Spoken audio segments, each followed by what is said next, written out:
હલ હલ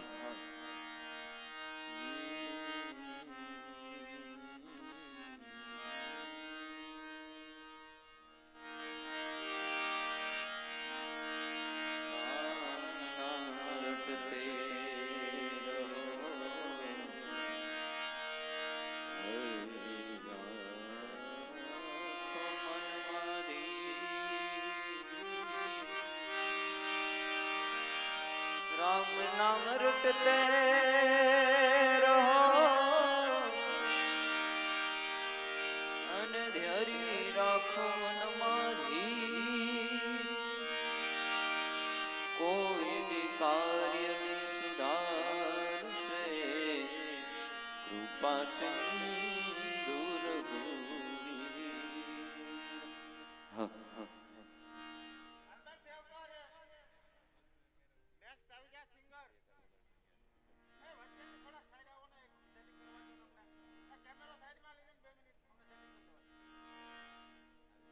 હલ હલ હલ હરિ તાર નામનો આધાર નામનો આધાર એ જેનો કોઈ નો પામે પાર હરિ તારા નામનો આધાર હલ હલ છે હલ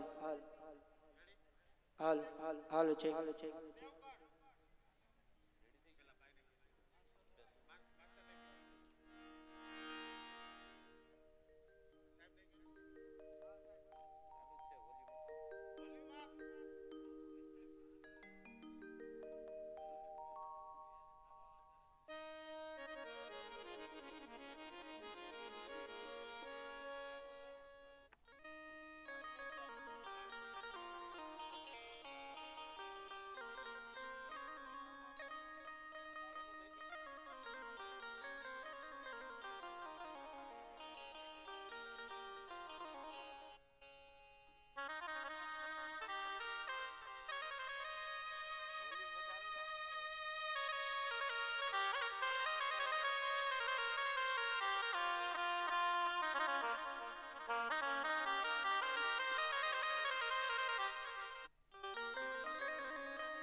हेलो हेलो हेलो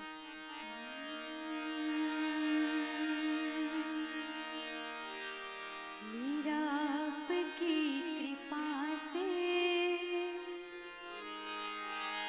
सब काम हो रहा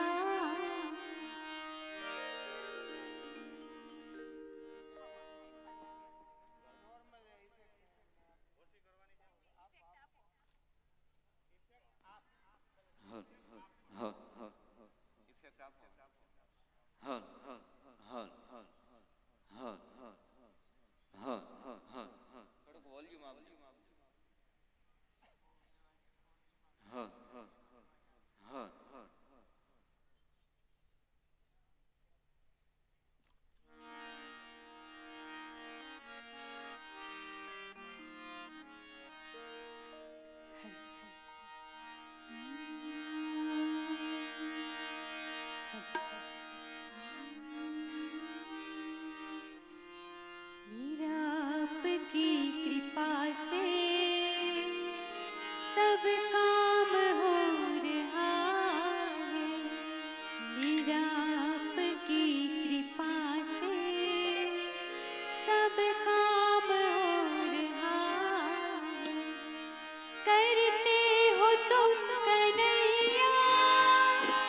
શ્રી રાધે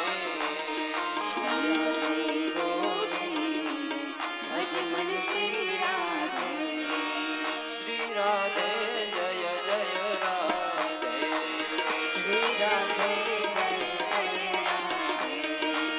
શ્રી રાધે જય જય રાધે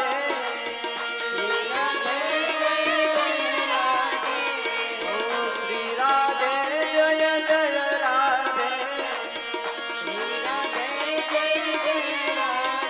રાધે રાધે રાધે રાધે રાધે રાધે શ્રી રાધે જય જય રાધે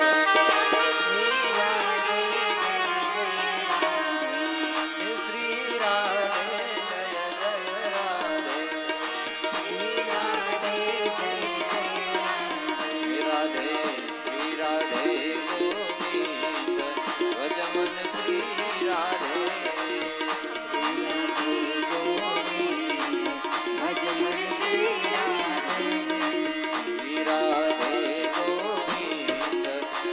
શ્રી રાધે ગોવિંદ ભજમન શ્રી રાધે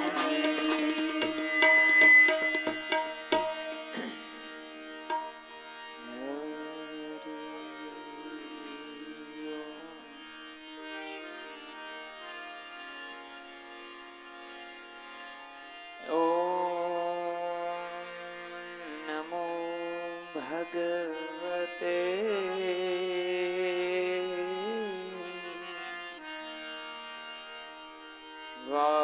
શ્રી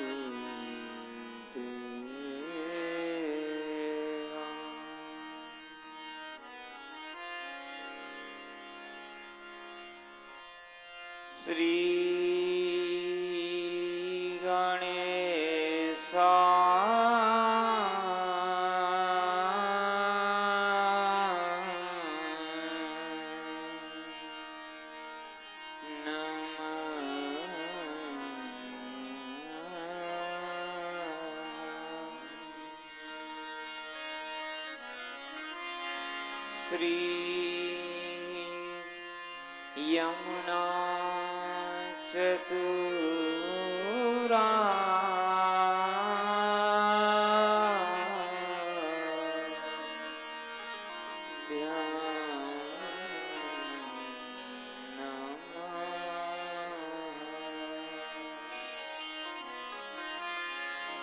શ્રી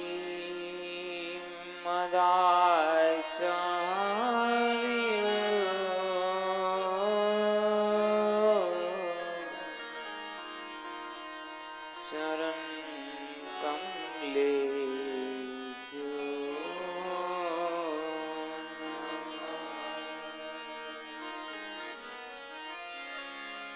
શ્રી ગોસાઈજી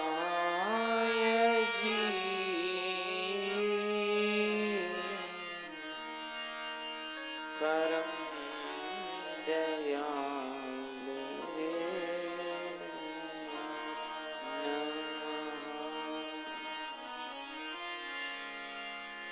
શ્રી ગુરુવે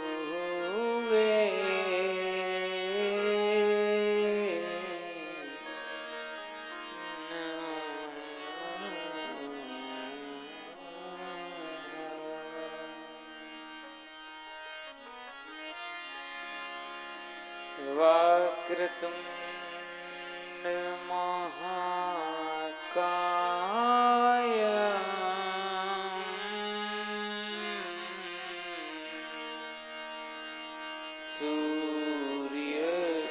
સૂર્યકોટિ સમપ્રભમ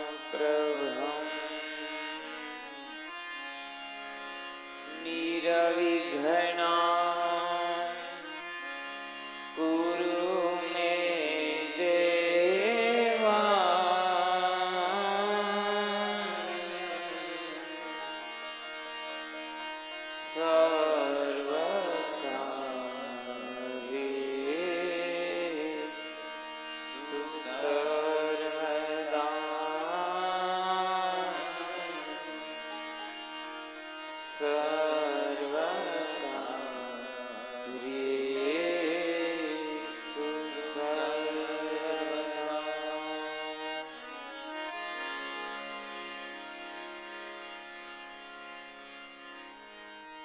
आइए श्री दामोदर स्तोत्र का कुछ श्लोक के गान करते हुए परारविन्देना परारविन्दं मुखारविन्दे विनवेशयन्तम्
जय जय राधा रमण हरि बोल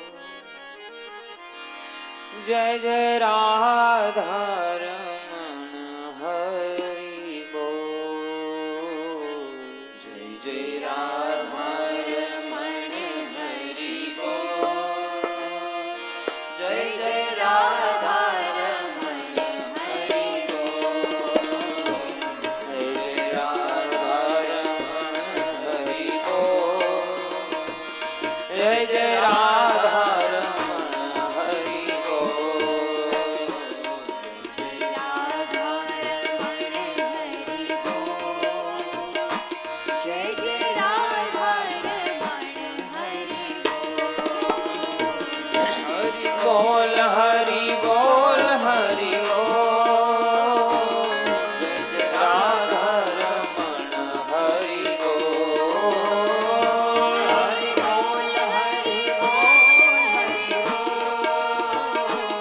जय जय राधा रमण हरि बोल हरि बोल हरि बोल हरि बोल जय जय राधा रमण हरि बोल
ઉપસ્થિત આપ સર્વ પરમ ધર્મ અનુરાગી ભગવદ ભક્તિય શ્રોતાજનોને વ્યાસ ગાદીએથી મારા જાજા કરીને જય શ્રી કૃષ્ણ.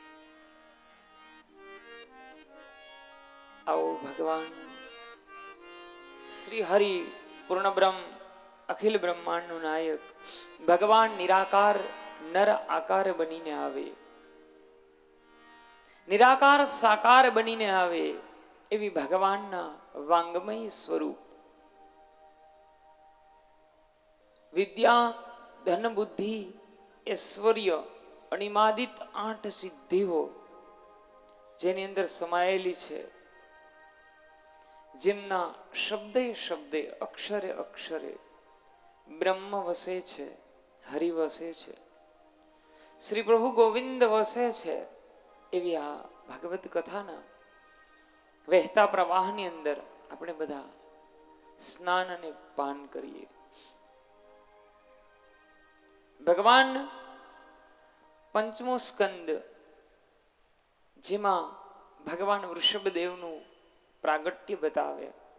वृषभ का अर्थ संस्कृत में होता है सर्वश्रेष्ठ, જે સર્વથી શ્રેષ્ઠ છે, જેને આપણે કોઈ સાથે સરખાવી ન શકીએ, એટલે એમનું નામ વૃષભદેવ છે, જેનાથી પ્રિયવત રાજાનો વંશ આગળ ચાલ્યો છે. એમાં 100 પુત્રો વૃષભદેવને, એમાંથી 81 કર્મકાંડ નવ યોગેશ્વર થયા, જેમની કથા આપણને એલગીતમ 11મા સ્કંદમાં વર્ણવવામાં આવે છે. નવ યોગેશ્વર થયા, એક રાજા થયા, જે મોટા પુત્ર હતા, એમના નામ ઉપરથી આ ભારત વર્ષનું નામ અખંડ ભારત પડ્યું છે. आइए यह कथा को आगे सुनते हुए आ कथानी अंदर कथानो सार मात्र आ वृतांत का सार एटलो छे. तुलसी की एक बड़ी प्रचलित चौपाई है मानस की, उसमें संत तुलसीदास जी ने इस चौपाई में लिखा मानस में कि यह ज्ञान मार्ग, भक्ति मार्ग और ध्यान मार्ग बड़ी ही कठिन समस्या है. जो मन की वृत्ति, जे मन की वृत्ति ने निवृत्ति तरफ न लावी शके, एना माटे क्यारेक भक्तिना मार्गमांथी मन क्यारेक विचलित पण थई शके, थयुं नथी पण थई शके, एनुं एक आखुं भवाटवीनुं वर्ण कहेवाय छे. ભરત રાજા પોતાના મોટા પુત્રને રાજ્ય દઈ, પોતાના પુત્રને રાજ્ય દઈ અને મહારાજા ભરત ગંડકી નદીના કિનારે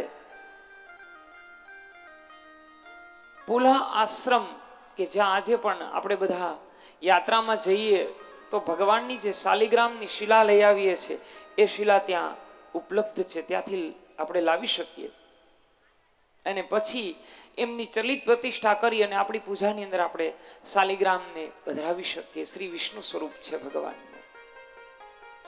કારણ કે આપણે સવારે વાત થઈ હતી એમ કે ભગવાનના વિષ્ણુ ભગવાનના લલાટમાં ક્યારેય અક્ષત ન ચોટાડી શકીએ આપણે, પરંતુ શાલિગ્રામ ઉપર આપણે અક્ષત ચોટાડી શકીએ, એમના ઉપર અક્ષત ચડાવી શકીએ. એટલા માટે વિષ્ણુનું શાલિગ્રામ સ્વરૂપ પૂજવામાં આવે છે.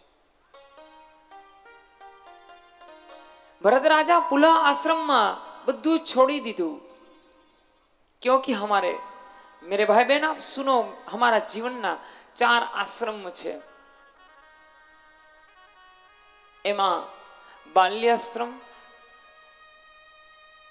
ग्रहाश्रम छे, त्यार पछी संन्यासाश्रम छे अने पछी वानप्रस्थाश्रम छे. भरत राजाए सर्व छोड़ी दीधुं, पोताना पुत्रों ने राज्य आपी. कारण के विदुर नीति कहे छे कि माणसे स्वधर्म स्वकल्याण बधु छोड़ीने स्वकल्याण करी लेवुं.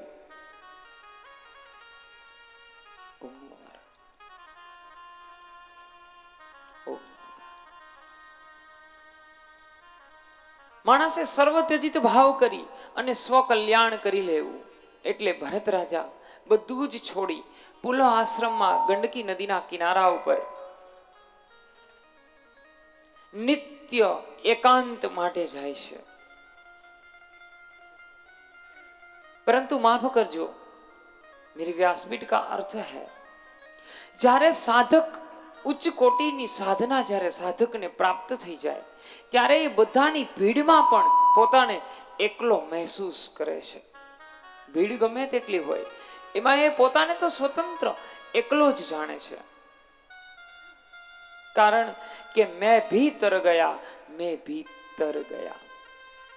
જે માણસ ભીતર ચાલ્યો જાય છે એ કદાચ ગમે તેટલી ભીડ હોય તો પણ પોતાને એકલો જ મહેસૂસ કરે છે. સાહેબ, ભીડ તો બાહ્ય છે સાહેબ, આંતરિક ભીડ તો કહાં રહેવાની છે? आंतरिक भीड़ में तो एक ही होगा. जहां ना कोई बाधक होगी, जहां ना कोई बाधा होगी, जहां ना कोई रोक होगी, न कोई टोक होगी, जहां सिर्फ और सिर्फ मुक्ति ही होगी, प्रसन्न मन होगा. तो भरत गंडकी नदीना किनारे नित्य આપણે સવારમાં મનુષ્ય છે દેવ ઋષિ અને પિતૃ તર્પણ આપણે નિત્ય કરવું જોઈએ એવું આપણું ધર્મશાસ્ત્ર નિરૂપણ કરે છે. એક દિવસ મહારાજા ભરત ગંડકી નદીના કિનારે દેવ ઋષિ મનુષ્ય તીર્થ અને પિતૃ તર્પણ કરે છે. એટલામાં એક હરણીના ઉદરની અંદર બચ્ચા હોય છે. ગર્ભવતી હરણી નદીને પાર કરવા માટે જાય છે. એમાંથી એમના ઉદરમાંથી બચ્ચું પડે છે. આ બચ્ચું તણાતું મહારાજા ભરત પાસે આવે છે. રાજા છે, દયાનો ગુણ છે, પણ આ વૃતાંતની એક હાઇલાઇટ એ પણ છે કે એટલી બધી દયા ન કરવી કે દયા અંતે આસક્તિમાં ફરી જાય. તમારી સાધનાના માર્ગમાં કોઈ પણ વ્યક્તિત્વ હોય કે વસ્તુ હોય કે કોઈ પણ બાધક હોય, જ્યારે સાધનાના માર્ગમાં આડરૂપ થાય તો એને ત્યજી દેવું જોઈએ. એવું પરીક્ષિતને આ વૃતાંત બાજુ સમજાવે છે.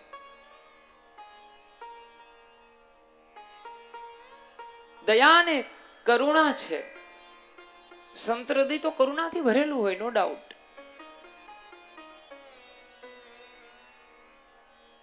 પર્ણકુટિકામાં લઈ આવે છે નિત્ય. હવે પ્રાણી છે, એની પ્રકૃતિ કોઈ દી બદલે નહીં. ખાસ ધ્યાન દેજો ભાગવતના શબ્દ ઉપર. પ્રાણી હોય ને, પ્રાણી, એની પ્રકૃતિ બદલી ન શકે. 5 કૃતિઓથી આપણી પ્રકૃતિ બંધાય છે: કાલ, કર્મ, સ્વભાવ અને બુદ્ધિ ચાતુર્ય. આ 5 થી આપણી પ્રકૃતિનું બંધન થાય છે. માણસની પ્રકૃતિ બંધાઈ જાય છે આ 5 તત્વોથી. એટલે તો એ પ્રકૃતિને આપણે ક્યારે બદલી ન શકીએ. અહીંયા મહારાજા ભરતની પ્રકૃતિ હતી કે દયા રાખવી. સામે પ્રાણી હતું, હરણનું બચ્ચું, એટલે એની પ્રકૃતિ હતી કે મહારાજા ભરત પોતાની પૂજા સામગ્રી તૈયાર કરે, એમને ખાઈ જવી. થોડા દિવસ જવા લાગ્યા ને એટલે હવે ભરતની આસક્તિ હરણના બચ્ચામાં જવા લાગી. સમય બધો કાં જવા લાગ્યો? હરણના બચ્ચામાં જવા લાગ્યો. સવારે આપણે વાત થઈ હતી કે જ્યારે બુદ્ધિ છે એ પદાર્થ તરફ આકર્ષાય, બુદ્ધિ જ્યારે 5 ઇન્દ્રિયો છે એમના તરફ આકર્ષાય ત્યારે માણસ નિંદ્રાસ્ત થઈ જાય છે. હવે ભરતની કઈ પરિસ્થિતિ એવી બની, ઇન્દ્રિયોને એકાંત લાવવા માટે મહારાજા ભરત બધું જ છોડી નદી કિનારે આવે છે. બધું જ છોડી અને ગંડકી નદીના કિનારે એકાંત વાસ કરવા આવે છે. પણ ત્યાં એમને હરણના બચ્ચા સાથે, પદાર્થ સાથે બુદ્ધિએ આકર્ષાયા. એક દિવસ બચ્ચું બહાર જાય આવે, બહાર જાય આવે, એ તો પ્રાણી છે, એની પ્રકૃતિ છે, એને બંધન ગમે નહીં ક્યારેય. અને અમસ્તા પ્રાણી હોય કે મનુષ્ય હોય, કોઈને બંધન ગમે ખરા?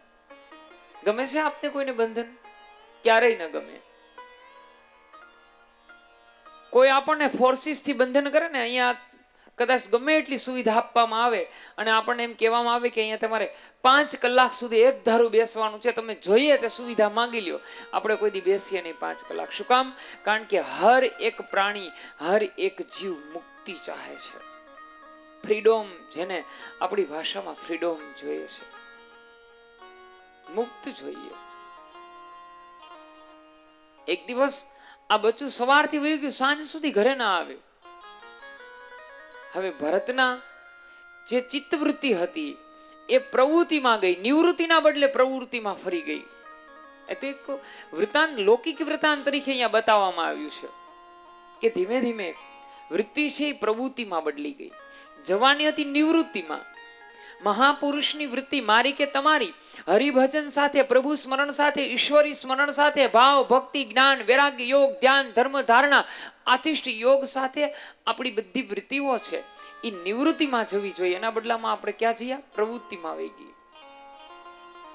જો પ્રવૃત્તિમાં બદલી ગઈ એટલે હવે હરણનું બચ્ચું રાત્રે આવ્યું નહીં ને એટલે મહારાજાને ચેન ન પડ્યો. બચ્ચાની શોધમાં પૂજા, પાઠ, યોગ, ધ્યાન, મંત્ર બધું ભૂલાઈ ગયું. શું કામ? કારણ કે બુદ્ધિ છે ને એ પ્રવૃત્તિમાં લગાડી દીધી. આ કોઈ રાજાની વાત ન હોય, આ કોઈ હરણના બચ્ચાની વાત ન હોય. ધ્યાનથી સાંભળજો, આ કોઈ વાર્તા છે જ નહીં. It's not a poem. પછી શું થયું? હરણનું બચ્ચું મળ્યું નહીં. રાજા એને ગોતવા માટે, ભરત ગોતવા માટે જાય, ગોતતા ગોતતા બચ્ચું મળે નહીં એટલે અંતે રાજા ભરત હોય એ મૃત્યુ પામી જાય. બીજો જન્મ કાલંજર પર્વત ઉપર હરણના બચ્ચાને ત્યાં જન્મ થાય છે. Subconscious to future and part of life. માણસ પાસ્ટ ટાઈમ અને ફ્યુચર, ભવિષ્યમાં કોઈ દી કથન થઈ ન શકે. આપણે મર્યા પછી શું બનશું આપણને ખબર છે કોઈને? નહીં. પહેલા શું હતા એ આપણને કોઈને ખબર નથી. કોને ખબર છે આમાં? જે કોઈને પૂર્વજન્મની યાદ વાત છે કોઈને? ન હોય. ભરત કાલંજર પર્વત ઉપર એમનો જન્મ થાય છે. પછી ગયા જન્મનું વૃત્તાંત યાદ આવે. ઓહો, હું એક સમયનો રાજા હતો.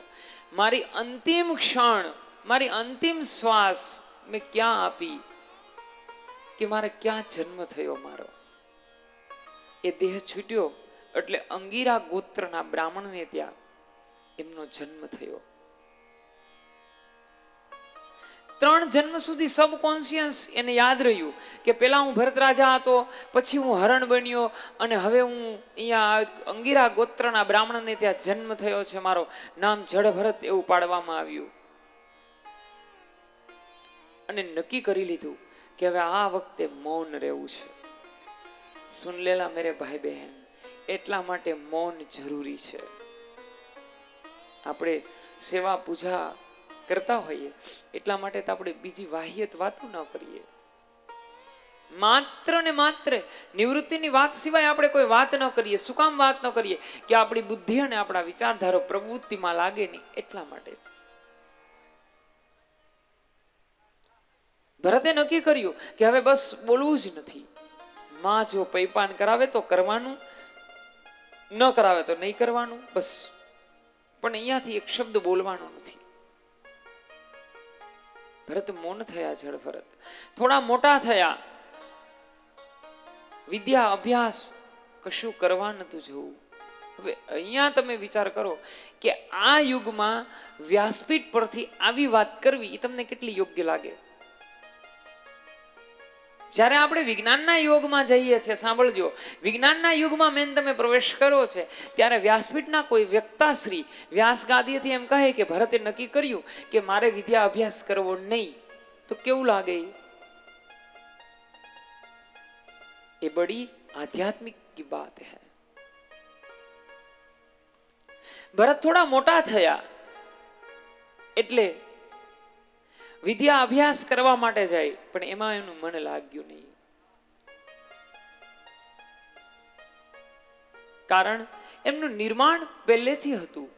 ભરત થોડા મોટા થયા, નિશાળે બેસાડ્યા, અભ્યાસમાં કશે ધ્યાન ન રહ્યું, એટલે પિતાજીએ એમને પંખીઓ ઉડાડવાનું કામ આપ્યું કે જાઓ તમે ખેતરમાં જાઓ અને અહીંયા જે પંખી આવશે ને ઉડાડજો તમે. ભરતજીએ વિચાર કર્યો કે એક વખત હરણ સાથે સંગ થયો અને આટલી બધી જો ફરવું પડ્યું તો પછી આ વસ્તુ જ ન કરાય. ભરતજીએ પક્ષીઓને ઉડાડવાનું પણ બંધ કર્યું, કારણ કે આ સબ ભૂમિ ગોવિંદ કી હૈ, ગોપાલ કી હૈ, મેરે ક્યાં લાગુ. એટલે તો આપણે કહી ન શકીએ કે ઠાકોરજીએ ગોપીના ઘરમાંથી ચોરી કરી. સાહેબ એ શબ્દ જ ન બોલી શકાય. કનૈયો થોડો ચોરી કરે, કારણ કે આ સબ એનું છે ને આપણું હોય તો આપણે લઈને ન જાય. જે વસ્તુ આપણી હોય અતત જે વસ્તુ સ્થાવર હોય, જે સ્થિત હોય, એ તો આપણે બધી લઈને જવાના છીએ. કઈ વસ્તુ આપણી નથી તો આપણે કહી જ ન શકીએ ઠાકોરજીએ ચોરી કરી એમ, ક્યોંકि સબ ઉનકા હૈ, હમારા ક્યાં લાગે. કઈ આપણું નથી. ભગવાનના દાસ તો એનું શરીર, દેહ, ઇન્દ્રિય, ઘર, ધન, પુત્ર, આલોક અને પરલોક સર્વ સમર્પિત ભાવ છે. મારું કશી વસ્તુ મારી નથી તો પછી કેવી રીતના આપણે કહી શકીએ કે ભગવાન ઠાકોરજીને ચોરી કરી. वो सिर्फ और सिर्फ हमारा चित ही चोर सकता है, इसी के सिवा कुछ ले नहीं जाता हमारे पास से. राम की चिड़िया, राम का खेत, खा लो भर भर पेट. મારું કંઈ છે નહીં, ખાલી પ્રકૃતિનું છે, તમારું છે, તમને બધું જ અર્પણ કરી દઉં. કૃષ્ણાર્પણમ મસ્તુ, લઈ જાઓ, બધું ખાઈ જાઓ. હવે ભરતજીને પિતાજી ખેતરે આંટો મારવા જાય છે. કોઈ પણ ચિંધેલું કામ સારું કર્યું ન હતું. ભરતજી એક દિવસ જડ ભરત ઘરેથી નીકળી ગયા, કોઈ ગોતવા જ ન ગયું. સાહેબ ભાગવતમ એ જ્ઞાન, વૈરાગ્ય ને વ્યવહાર ત્રણ વસ્તુ બતાવે છે. કોઈ ગોતવા જ ન ગયું. સુનિવર મુનિવર સબ યહી રીતિ, સ્વાર્થ કાજ કરદ સબ પ્રીતિ. કોઈ યુવાન હૈયું હોય, યુવાન, એમનું મૃત્યુ થાય ને આખું ઘર કેટલી વખત એને સંભાળીને ડળે. 100 વર્ષના વૃદ્ધ વયા ગયા ને તો કે ભાગ્યશાળી થઈ ગયા. શું કામ? હવે કઈ હતું નહીં. સાહેબ ભરતજીને કોઈ પણ વ્યક્તિ ગોતવા ન ગયા.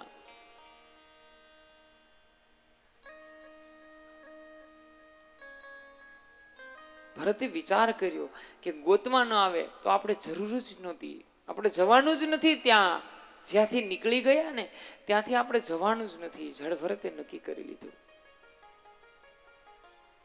પિતાજીને ખબર પડી, ભાઈઓને ખબર પડી, પણ પાછળ કોઈ પણ વ્યક્તિ એમને ગોતવા ન ગયું. કારણ શું હતું?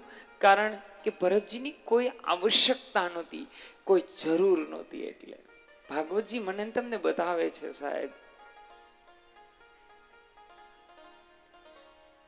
ભરતજી ત્યાંથી ઘર છોડીને ચાલ્યા ગયા. એવામાં એક નાના એવું રાજ્ય હોય, એમના રાજા હોય, એમને ત્યાં સંતાન ન હોય. કોઈ એમને કહેવામાં આવે કે માનવ બલિ આપજો તો આપણે ત્યાં સંતાનની પ્રાપ્તિ થશે. લઈ જાય છે ભરતજીને, માં ભગવતીની સામે બેસાડે. પણ પરમહંસી છે ભગવતી, સામે ભરતજી બેસે છે માની સામે. માની મૂર્તિ સ્વયં પ્રકાશિત થાય છે, શક્તિ છે. ભરતજી માને પ્રાર્થના કરે છે, મૂર્તિના સ્વયં ભાગ થઈ જાય, બધાનો વધ થઈ જાય, ભરતજી અભય થઈ જાય. ભરતજી ત્યાંથી નીકળી જાય. આવામાં સિંધુ સૌરવ દેશનો રાજા રહુગણ કપિલ મુનિના આશ્રમમાં બ્રહ્મ ઉપદેશ લેવા માટે જતા હોય. 4 જણાને ઉચકીને બ્રહ્મ ઉપદેશ લેવા જતા હોય. કંધા ઉપર બેસી અને બ્રહ્મ ઉપદેશ લેવા જતા હોય. એક વ્યક્તિ થાકી જાય છે. જડ ભરત બેઠા હોય એને બોલાવે છે, ઉભા કરે છે. ચાલ, એક શબ્દ બોલવાનું નહોતું. એના ખભા ઉપર પાલખી મૂકવામાં આવી, પાલખી લઈને હાલતા થયા. પણ પરમહંસી હતા, પોતાના જમણા પગના અંગૂઠા ઉપર ધ્યાન હતું. શું કામ? કારણ કે મારા બાપ, આપણા દેહની અંદર 14 જગ્યાએ વાસના હોય છે. એટલે આપણા ધર્મશાસ્ત્ર અનુસાર માણસ જ્યારે મૃત્યુ પામે ને ત્યારે એમને સ્મશાન ભૂમિની અંદર લઈ જવામાં આવે છે અને ત્યાં અગ્નિદાહ આપનાર વ્યક્તિ હોય એના મોઢે બોલાવવામાં આવે છે કે ભાગ જીવ અગ્નિ આવી. આપણા જમણા પગના અંગૂઠે અગ્નિ દેવામાં આવે છે, અગ્નિદાહ દેવામાં આવે છે, છાલે એનું પૂજન કરવામાં આવે છે. કોઈ મહાપુરુષ આપણે ત્યાં આવ્યા હોય તો પણ આપણે એમના જમણા પગનો અંગૂઠો ધોઈએ છીએ. શું કામ?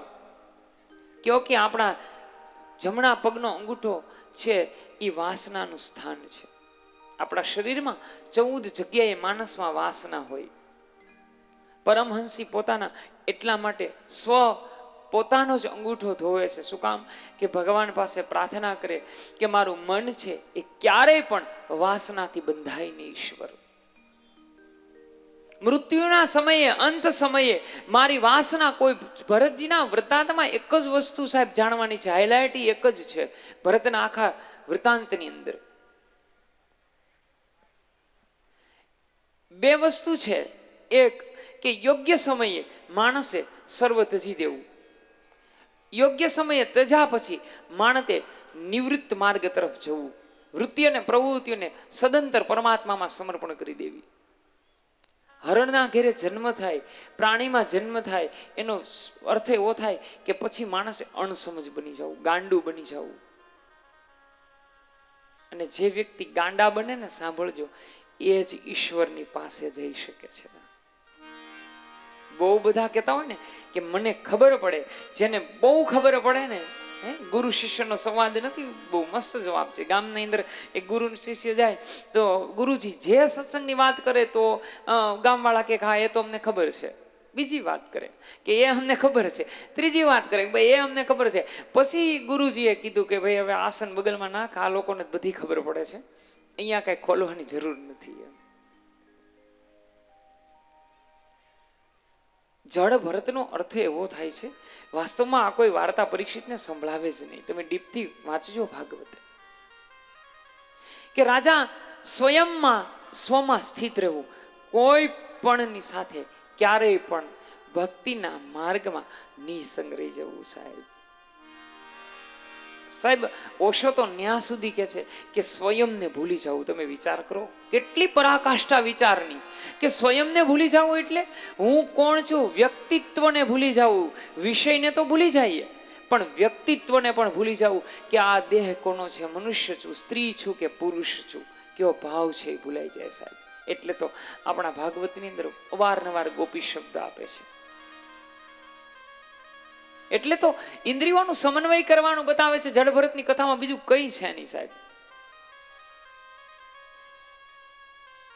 રાજાને એના ભાર આવે છે, હલે છે.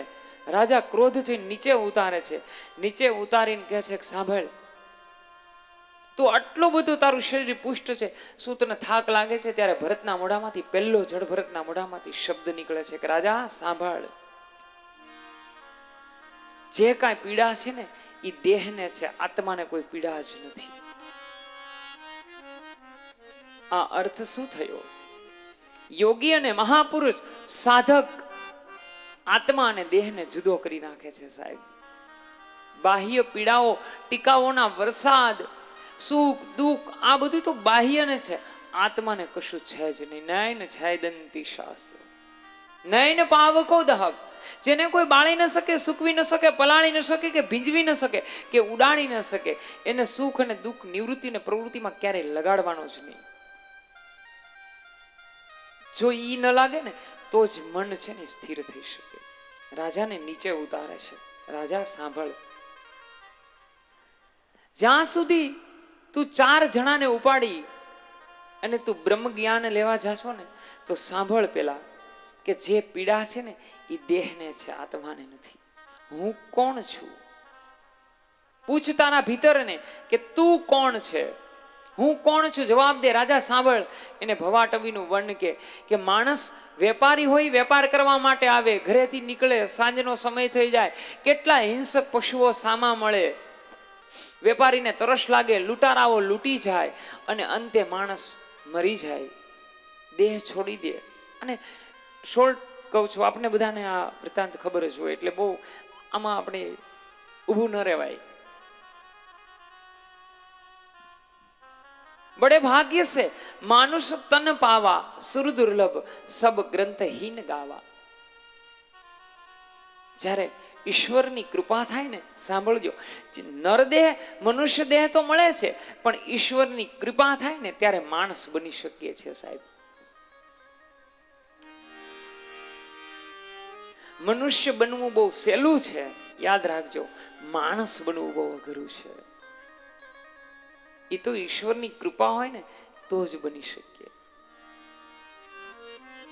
વેપારી હોય એ વેપાર કરવા માટે આવ્યા હોય. અહીંયા આપણે બધા આવ્યા છીએ એ કંઈક ને કંઈક નિર્માણ માટે આવ્યા હશું, કંઈક ને કંઈક પરિસ્થિતિને સર્જન વિસર્જન માટે, કંઈક ને કંઈક કાર્ય માટે ઈશ્વરે આપણને અહીંયા ભેજા હશે, મોકલા હશે. મારી વિચારધારાથી કહું છું, માફ કરજો, કે કાંઈ ને કાંઈ ઉદ્દેશથી ભગવાને મને તમને અહીંયા મોકલા હશે. સાહેબ એમને અહીંયા ન ધક્કો ખવડાવ્યો આપણને. કઈ ને કઈ ઉપદેશ હશે, આપણો ઉદ્દેશ હશે. આપણે માનુષ્ય જન્મ લઈને આવ્યા છીએ એનો કઈ ને કઈ ઉદ્દેશ હશે અહીંયા. એ ઉદ્દેશને સિદ્ધ કરવો ને એ આપણા હાથની વાત છે. એ ઉદ્દેશની અંદર ઈશ્વરને સાથે રાખવું ને એ પણ આપણા હાથની વાત છે. 6 વેપારીઓ એને મળે, કામ, ક્રોધ, મદ, લોભ, મોહ, મત્સર. આ બધા શું છે? આપણા આયુષ્યને આપણને ભક્તિના માર્ગે, જ્ઞાન માર્ગે, યોગ માર્ગે, નાદ વંશમાં જતા આપણને રોકે છે. બધા એમનો સ્વતંત્ર માણસ જીવનને લૂંટી ના છે. અને જાય જાય જીવન તારું જેમ જાય જળ, અંજલિ નીર ટપકત જલ.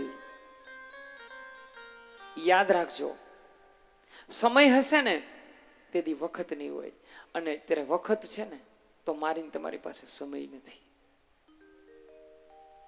મોટી પરિસ્થિતિ આપણી પાસે ઈ ઊભી હોય, સમય ક્યાં છે? અત્યારે વખત છે જ્યારે આપણું શરીર સ્વસ્થ છે.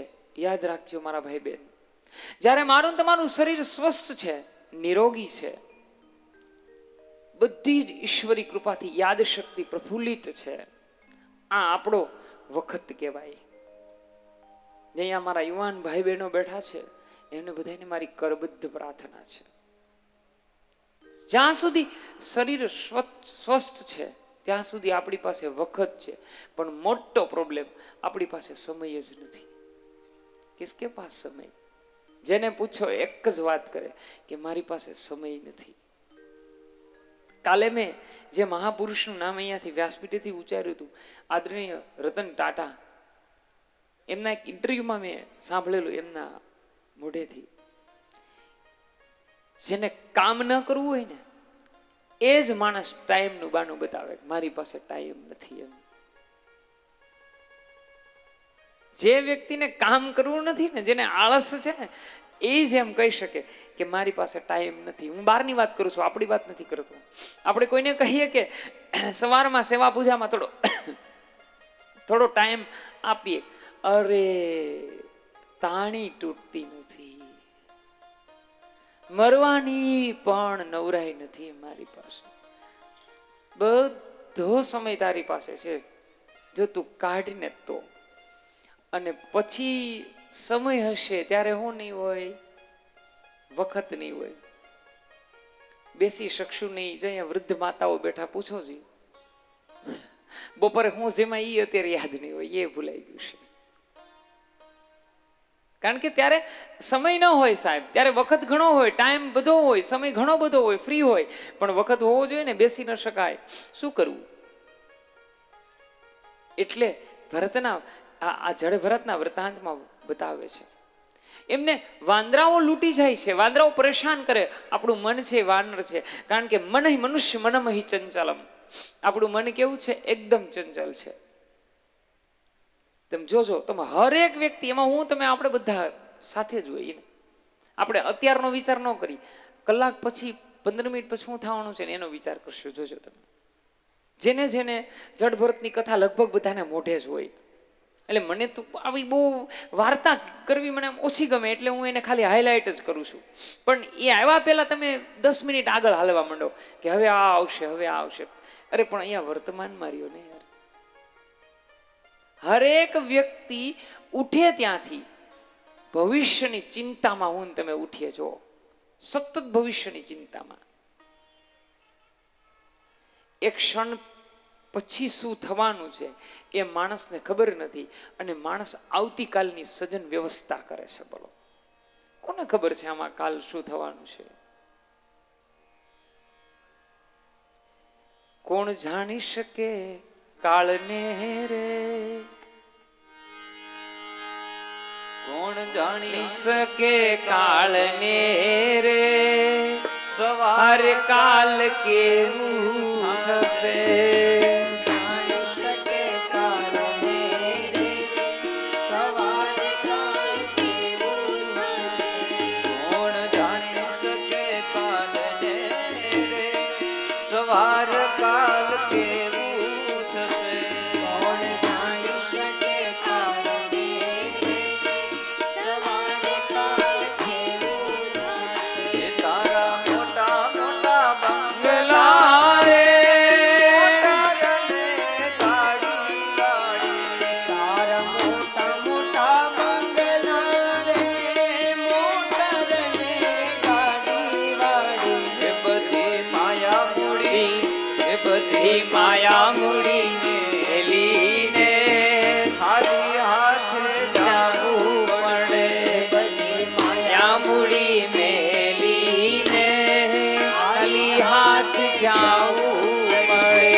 આ કાયામાંથી હંસલો રે ચિંતાનો ઉડી જશે. શ્રી હંસલો રે ઓ ચિંતાનો ઉડી જશે. તારો દેહ રૂપાળો રે, નહીં રાખે ઘરમાં ઘડી. તારો દેહ રૂપાળો રે, નહીં રાખે ઘરમાં ઘડી. એ તારા સગાને સંબંધી રે, ઘોડાજીમાં ભૂલી જશે. તારા સગાને સંબંધી રે, ઘોડાજીમાં ભૂલી જશે. કોણ જાણી શકે કાળને રે, સવારે કાલ કેવું થશે? જાણી શકે કાળને રે, સવારે કાલ કેવું થશે?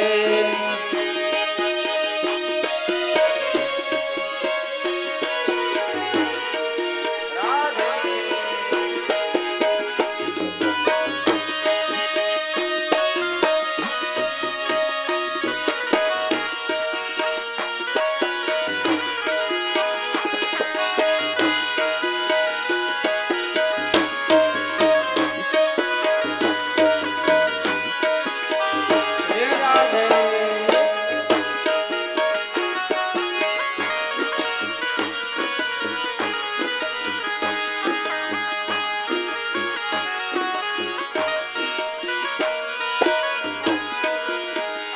તને મળ્યો છે મન ખોરે, બાંધી લે ભવનું બાંધું. તને મળ્યો છે મન ખોરે, બાંધી લે ભવનું બાંધું. તને મળ્યો રૂડો મન ખોરે, બાંધી લે ભવનું બાંધું. તને મળ્યો રૂડો મન ખોરે, બાંધી લે ભવનું બાંધું. થાને રામ ભક્ત સાચો રે, ફેરો તારો સફળ થાશે. થાને રામ ભક્ત સાચો ચોરે ફેરો તારો સફળ થશે. કોણ જાણી શકે કાળને રે, સવારે કાલ કેવું થશે? કોણ જાણી શકે કાળને રે, સવારે કાલ કેવું થશે? માંથી હંસલો રે ઓ ચિંતાનો ઉડી જશે. કાયામાંથી હંસલો રે, ઓ ચિંતાનો ઉડી જશે. રાજા જ્યાં સુધી સ્વને ન જાણી શકે ત્યાં સુધી તું બીજાને શું કામ ગોતવા નીકળ્યો છે, ઓળખવા નીકળ્યો છે?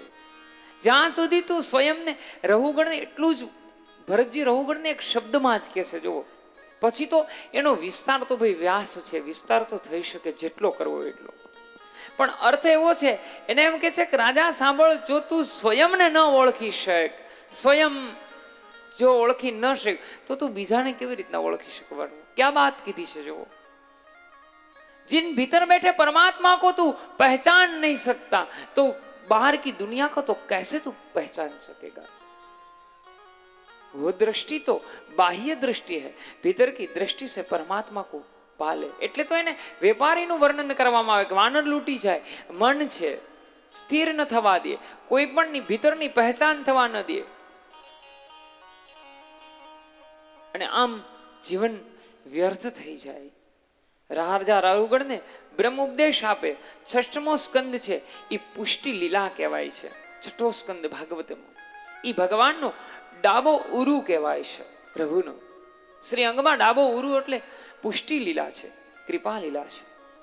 એમાં પાપ નિવારણ અને પ્રાયશ્ચિત બતાવે છે. પરીક્ષિત એક બહુ સરસ 6ઠા સ્કંદમાં પ્રશ્ન પૂછ્યો કે બાપજી, અજાણતા થયેલું પાપ હોય એ ભોગતા થવું પડે. કેટલો પ્રશ્ન સરસ છે કે બાપજી, એકવાર પાપ કરીએ અને એકવાર પ્રાયશ્ચિત કરી લઈએ તો ફરી પાછું પ્રાયશ્ચિત ને ફરી પાપ એ કોઈ દી શક્ય જ નથી. આપણને નથી માણસમાં બેસાડી દીધું ખોટું કેટલું સમજો કે હેમાદ્રી કરીએ ને એટલે બધા પાપ ધોવાઈ જાય. મેં અહીંયા હેમાદ્રીમાં પણ કીધું હતું, અને એ તો બેનો પાછા કે હોત, અને એમાંય પાછા બાપા એક ફઈ આવે ને ઈ જે કે એમ જ થાય. પછી મોટી બા હોય માડી વાત હોતો ન કરે, હેમાદ્રીમાં પહેરેલા કપડા બ્રાહ્મણને દઈ દેશે, કાનમાં કે એ બ્રાહ્મણને દેવાના હોય એટલે મેલા પહેરશે જૂના, તો હોનું દઈ દો ને બ્રાહ્મણને, કાઢી નાખો. ક્યાં સાહેબ? અરે હેમાદ્રી તો સુનને की बात है. હેમાદ્રી શું કામ કરીએ છીએ આપણે? યજ્ઞ કરીએ, શુભ કાર્ય કરીએ, દેવ કાર્ય કે ઋષિ પિતૃ કાર્ય કરીએ ને ત્યારે આપણે હેમાદ્રી કરીએ છીએ. એમાં આધ્યાત્મિક જગતનું વર્ણન આવે છે, ભગવાનની મનુષ્ય દેહ ઉપર કેટલી કૃપા છે. આ કૃપાને જો ન જાણી શકીએ ને ત્યાં સુધી આપણા કોઈ પણ કાર્યમાં આપણને શ્રદ્ધાથી આપણે એમાં લાગે નહીં શ્રદ્ધા, અને શ્રદ્ધા ન લાગે ને તો એ કાર્ય એ કૃતિ થઈ જાય એક. એટલા માટે હેમાદ્રી કરવામાં આવે છે કે પ્રભુએ મનુષ્યનું સર્જન કેવી રીતે કર્યું. ઈશ્વરે મનુષ્ય સર્જન માટે પ્રભુએ કેટલી યાતનાઓ કરી, પીડાઓ વેઠી, ત્યારે આ મનુષ્ય સર્જન થયું. ભગવાને કેટલો પુરુષાર્થ કર્યો હશે, કેટલો યત્ન કર્યો, ત્યારે આ મનુષ્ય સર્ગ રચાયું છે ને એની વાત હેમાદ્રીમાં કરવામાં આવે. અને આપણે તો હેમાદ્રીને એટલી બધી ડિવાઇન કરી નાખી, આખું એક ફેરવી નાખ્યું, આખો પાર્ટ જ ઊંધો કરી નાખ્યો કે હેમાદ્રી કરશું એટલે પાપ ધોવાઈ જશે. સાહેબ સાંભળો કે કર્મ જાણતા કે અજાણતા, કોલસા ઉપર જાણતા હોય તો ભલે ને અજાણતા હોય તો ભલે, પગ આવ્યો તો એ તમને દજાડશે જ. મેં એક મહાપુરુષને મોઢે વાત સાંભળેલી વાત છે, મેં વાંચી નથી ક્યાંય, માફ કરજો, સાચું ખોટું મને ખબર નથી, પણ મને એ વાત ગમી ને એટલે હું તમારા આગળ રજૂ કરું છું. એક મહાપુરુષના સત્સંગમાં મેં એમના મોઢેથી મને એમણે વાત કરી કે તમારા માધ્યમથી આ વાત પહોંચી શકે. પછી એના વિચારો હોય તો પણ એને નમન, પણ વાત મને ગમીને એટલે તમારા આગળ રજૂ કરું છું કે માણસ કર્મ હોય એ ભોગતા થવું પડે થવું જ પડે.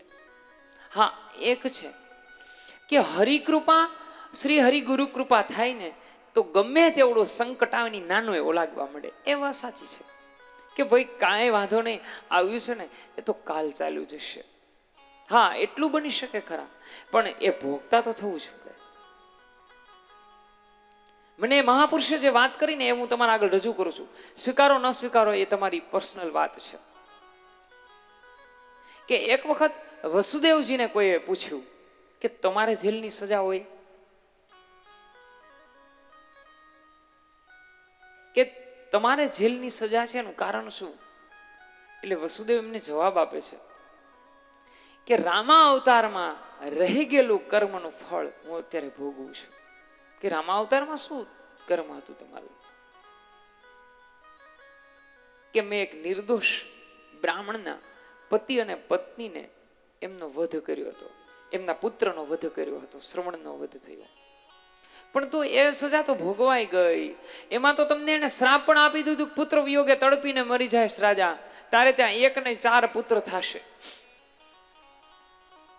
તો હવે શું છે? જો આમ ફરીને કહું છું, આ વાતનું વધેસર ન થાય, તમને ગમે તો જ સ્વીકારજો, નકર બહારથી જવા દેજો. મને એ વાત ખૂબ ગમી ને એટલે હું કહું છું કે તો એમને કીધું કે તો અત્યારે તમારે થોડી એ જેલની સજા ભોગવવી પડે, એ સજા તો તમે ભોગવી લીધી. ત્યારે એ વસુદેવ સરસ જવાબ આપે છે કે સાંભળો, રામા અવતારમાં હું દશરથ હતો, હું રાજા હતો. શ્રવણના માતા અને પિતાએ મને શ્રાપ આપ્યો કે રાજા જા, પુત્ર વિયોગે તું તડપીને મરીશ. ત્યારે તને ખબર પડશે કે પુત્રનો વિયોગ કેવો હોય, આપદજન અને પરિવારજનનો વિયોગ કેવો હોય, એ તને ત્યારે ખબર પડશે. અને એ વાત મેં કોઈ પણને કીધી નહીં. અને અંત સમયે માં કૌશલ્યાને બાજુમાં બોલાવી અને આ અવધપતિ મહારાજા કે છે કે મારાથી આવું એક પાપ થઈ ગયું હતું. નોટ કરી લેજો મારા ભાઈ બહેન, ગમે તે કર્મ હું કે તમે જાણતા કે અજાણતા કરીએ છીએ, એ ભોગતા થઈને એને પુકારવું પડે, પુકારવું પડે ને પુકારવું જ પડે. એમાં કોઈ બે મત નથી. 4 જણા સતત આપણા ઉપર ફોકસ રાખે છે, સૂર્ય, ચંદ્ર, દિવસ, રાત અને તમારો અંતરાત્મા. વસુદેવ જવાબ આપે કે ભાઈ એ તો તમે ભોગતા થઈ લીધું. દશરથ પુત્ર વિયોગે તડપી તડપી અને દશરથનું મૃત્યુ થયું, પ્રભુ શ્રી રામનું સ્મરણ કરતા કરતા. એ પણ એટલે એને શ્રાપ તો કહી જ ન શકાય ને. એવો કોણ ભાગ્યશાળી માણસ હોય કે મરણ મુખ હરિનામ આવા? કેટલો ભાગ્યશાળી માણસ હોય કે જેને મરણ સમયે હરિનામ સ્મરણ થતું હોય. એ માણસ તો 100 લકી ભાગ્યશાળી હોય. એને સ્મરણ રહે, એને સ્મૃતિ રહે. મારા બાપ નહીતર થોડી રહે સ્મૃતિ, નહીતર ટાઈમે યાદ પણ ના આવે. પ્રભુ નિત્ય પ્રાર્થના કરવી ઈશ્વરને કે જ્યારે મારો અંત સમય આવે ને, હે ગોવિંદ તું સામો રહેજે, બસ કઈ નથી જોતું. હરિનો દાસ તો મુક્તિ ન માંગે, માંગે ફરી ફરી જન્મ અવતારા. જ્યારે મારો અંત સમય આવે ને ત્યારે તું મારી સામો ઉભો રહેજે. વસુદેવ કે છે કે ત્યારે હું રાજા હતો, દશરથ હતો, એટલે મેં એકાંતમાં એ શ્રાપને સ્વીકારી લીધો. પરંતુ આ જ ભૂલ જો મારી કોઈ પ્રજાએ કરી હોત તો એક તો શ્રવણના માતા પિતાનો શ્રાપ અને ઉપરથી હું સજા દેત કે તને કારાવાસની સજા મળશે. એ સજા હું રાજા હતો ને એટલે મેં કોઈને કીધું નહીં, મારી પાસે મેં એ સજાને રાખીને એટલે આ જન્મમાં મારી સજા ભોગવવી પડી. એટલે અત્યારે મારે આટલા સમય માટે જેલમાં જવું પડ્યું, એટલા માટે પ્રાયશ્ચિત મારે કરવું પડ્યું છે. નહીતર જેમના ઘરે સ્વયં બ્રહ્મ હોય એમને કારાવાસ હોય નહીં. રાજા સાંભળ, જાણતા કે અજાણતા પાપ કર્મ થાય, અંગારા ઉપર પગ જાણતા કે અજાણતા દે પરીક્ષિત, એને ભોગતા થવું પડે. પાપ અને પુણ્યની વાત કરી, નર્કની વાત કરે છે. 27 એવા નર્કનું વર્ણન કરવામાં આવ્યું. ત્યાર પછી અજામિલ આખ્યાનનું વર્ણન કરવામાં આવે છે. રાજા સાંભળ,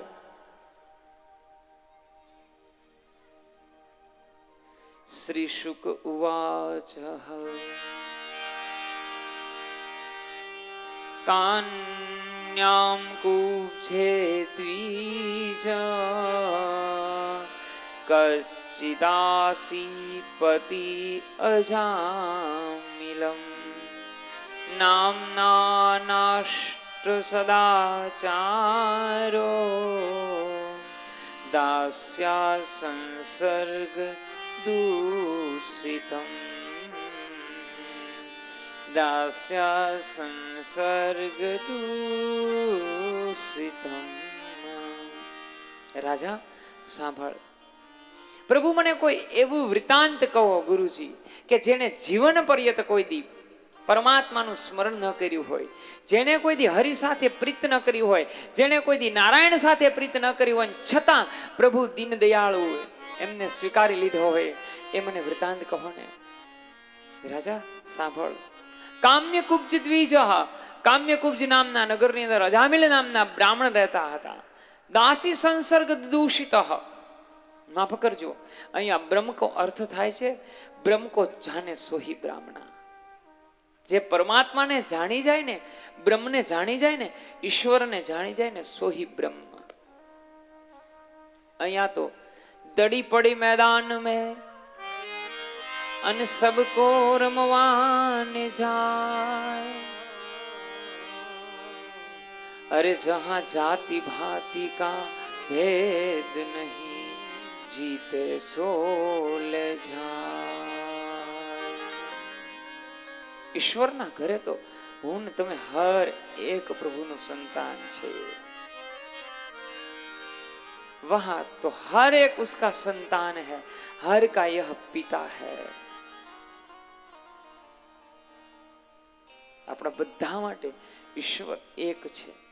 આપણા બધા માટે, આપણા માટે ईश्वर एक છે, तो ईश्वर માટે આપણે પણ બધા એક છે.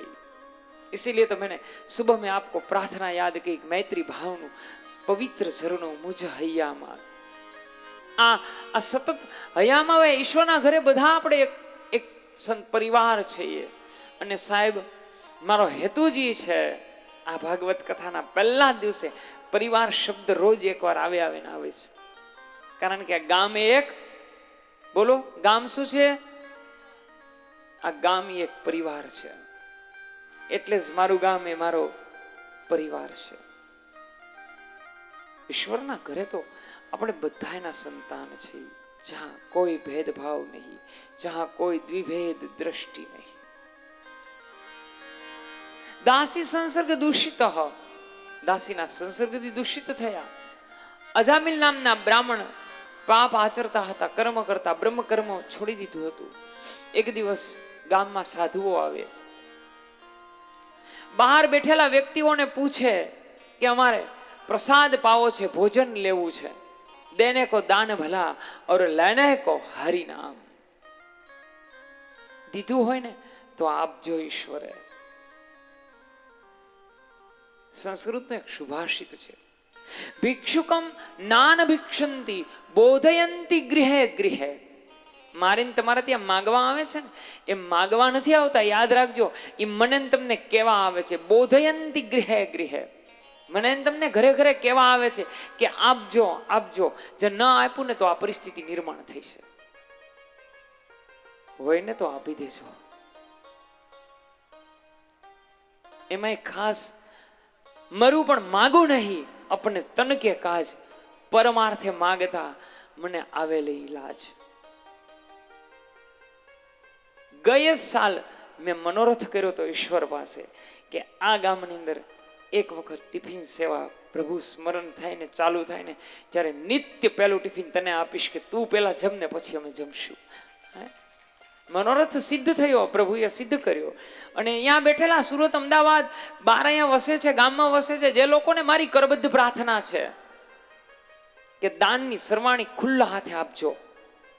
તમારું દાન એક પણ પૈસો, યાદ રાખજો, દાતાજી અહીંયા બેઠા છે બધા, એને મારી કરબદ્ધ પ્રાર્થના છે, એને નમ્ર વિનંતી પણ છે કે તમારો એક પણ પૈસો ક્યાંય પણ જગ્યાએ દુરુપયોગ નહીં થાય. આ વ્યાસપીઠની જવાબદારી છે સાહેબ. આ આયોજન થયું ને રમેશભાઈ, ત્યારે આ બધી વસ્તુની મેં ના પાડી હતી કે નહીં, આપણે કોઈ લાઈવ પણ કરવું નથી, કોઈ ડોમ પણ કરવું નથી, કંઈ કરવું નથી, એકદમ સાદું કરવું છે. પણ એક કાર્ય કરવું છે, ગામને એક કરવું છે, બસ. બીજું કંઈ નથી કરવું. કોઈ ફોર્માલિટી નથી જોતી આપણે, કોઈ હાઈલાઇટનો હેતુ નથી, કોઈ વસ્તુનો હેતુ નથી. અહીંયા હું સાંભળું છું રોજ કે દાતાઓ ખુલ્લા મનથી અને ખુલ્લા દિલથી વરહી જાજો મારા બાપ. અને વતનનું ફરીને કહું છું કે વતનનું જતન કરવું એ તમારા બધાના હાથની વાત છે. જો આ ગામને જીવતું રાખવું હોય ને, ગામડાને જીવંત રાખવું હોય ને, તો અહીંયાથી બહાર લેતા વ્યક્તિઓ હોય ને એની પૂરી જવાબદારી છે, તમારી નિષ્ઠા છે અને તમારી ફરજ પણ છે, નિભાવજો મારા બાપ.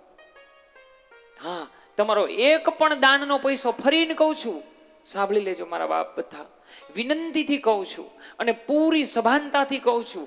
અને જે જગ્યા ઉપરથી કહું છું ને, એ જગ્યા ઈશ્વરની કૃપા છે કે મને આ જગ્યામાંથી બેસવા લાયક બનાવ્યો છે ને, એટલે ક્યારેય હું આ જગ્યાને લાંછન નહીં આવવા દઉં, ક્યારે પણ નહીં આવવા દઉં. અને ફરીને કહું છું કે તમે આપેલો એક રૂપિયો છે ને સદુપયોગમાં વપરાશે, ક્યારેય તમારો રૂપિયો એળે નહીં જાય.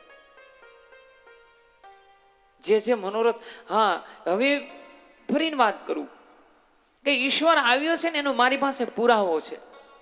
ઈશ્વર આવ્યો છે ને એનો મારી પાસે પુરાવો છે. અહીંયા મારી બર્થ લેન્ડ ઉપર મારો નારાયણ, મારો ગોવિંદ આવ્યો છે, એનો મારી પાસે પુરાવો છે કે જે માણસ આજથી 12 મહિના પહેલા ખાલી એટલું મનોરથ કરે કે ટિફિન ચાલુ કરવો છે, 30મા દિવસે હરીને ત્યાં પેલું ટિફિન પૂગી જાય ને, એ ઈશ્વર આવ્યાનો પુરાવો છે સાહેબ. જ્યાં શ્રદ્ધા અને વિશ્વાસ છે ત્યાં પુરાવાની કશી જરૂર નથી.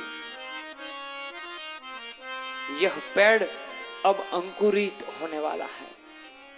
અંકુરિત થાય છે ને, એને જીવતું રાખવું ને, એ તમારા બધાના શિર ઉપર જવાબદારી છે. આ પેડને કોઈ આંચન ના આવે, કોઈ લાંછન ના આવે, એની જવાબદારી અમારી છે. પણ આ પેડને જીવતું રાખવું ને, એની જવાબદારી તમારી છે.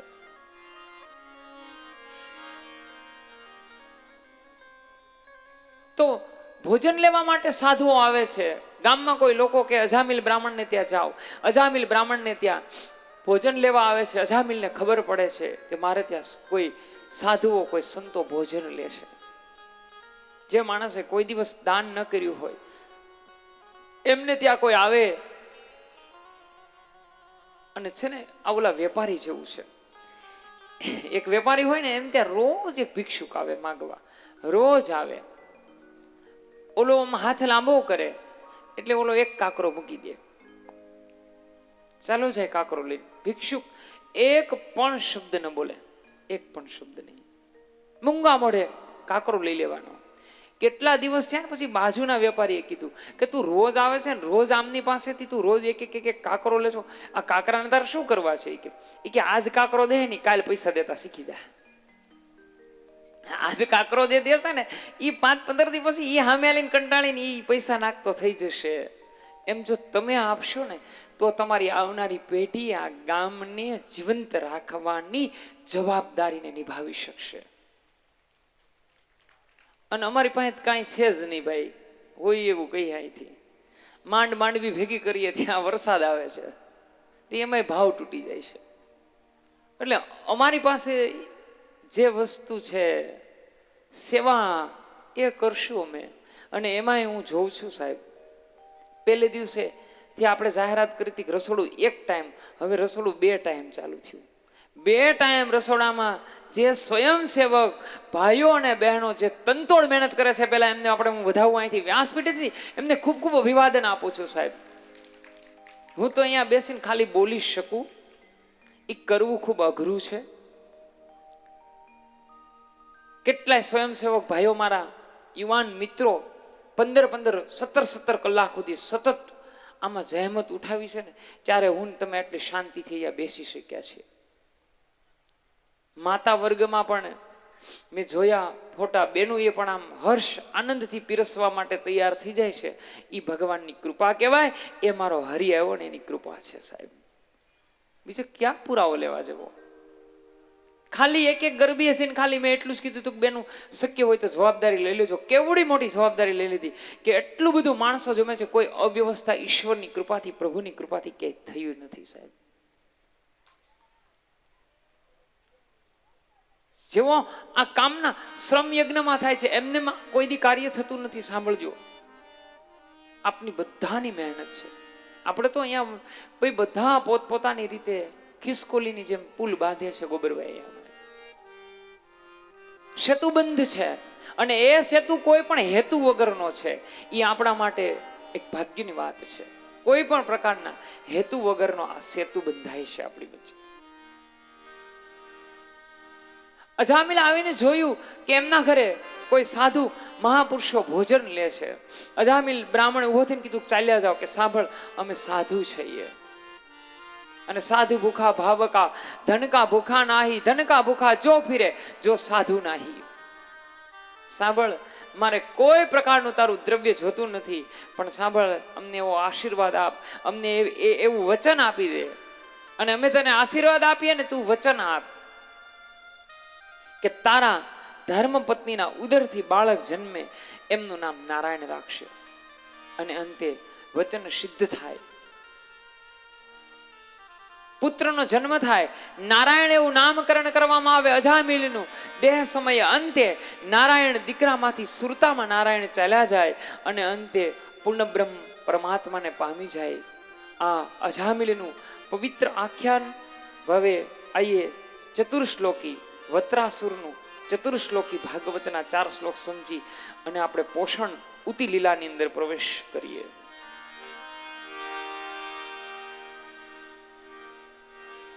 શ્રી શુકવાચ અહમ હરે તવ પાદેકમૂલ દાસાનુદાસો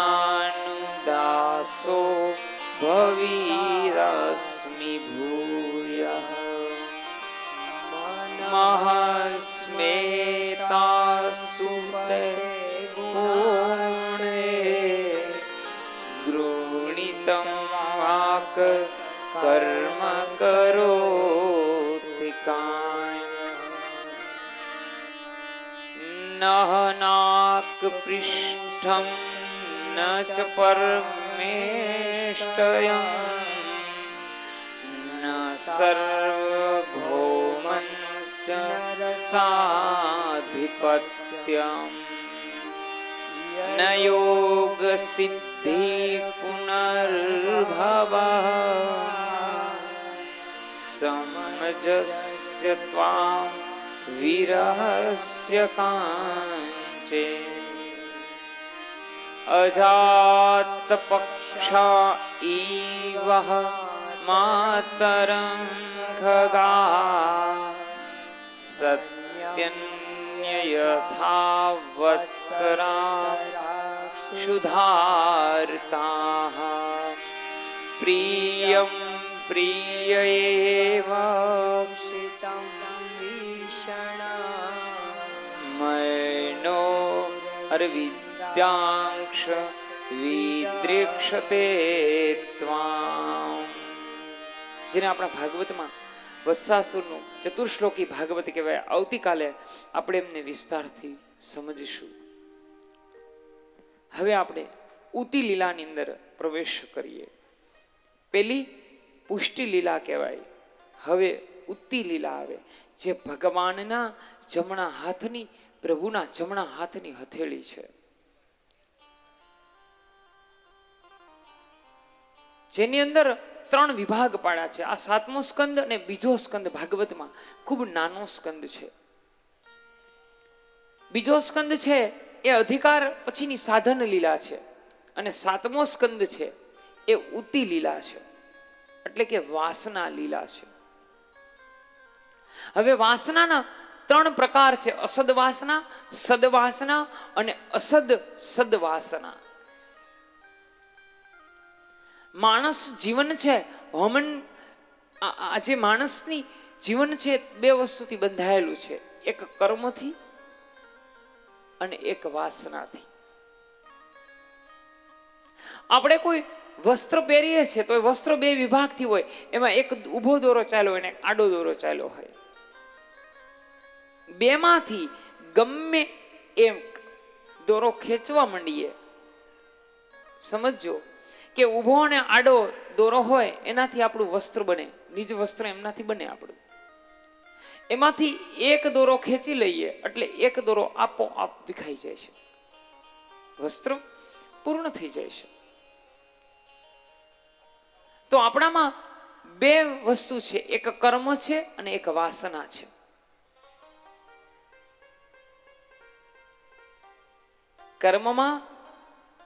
કર્મ વાસના જન્ય છે હવે માણસ કા ધારે તો કર્મનો નાશ કરી શકે અને કા વાસનાનો નાશ કરી શકે. પણ ભગવદ્ ગીતામાં 3 અધ્યાયના 5મા શ્લોકની અંદર એવું ભગવાન ગીતાકાર કહે, કચ્ચિદમ ક્ષણપી જાતુ તિષ્ઠંતિ કર્મ કરોતુ. માણસનો એક પણ ક્ષણ એવો ન જાય કે એમાં માણસ કોઈ દી કર્મ ન કરે. એક ક્ષણ આપણું એવો ન જાય કે એમાં ક્યારે પણ આપણે કર્મ ન કરી શકીએ. દ્રષ્ટિથી હોય, મનથી હોય, શ્રોત ઇન્દ્રિય હોય કે પછી નેત્ર ઇન્દ્રિય હોય, કાં તો શ્રોત્રથી ને કાં નેત્રથી, બેમાંથી એકમાં થવાનું જ છે કર્મ. એક ક્ષણ પણ ન જાય તો માણસે શું કરવું જોઈએ?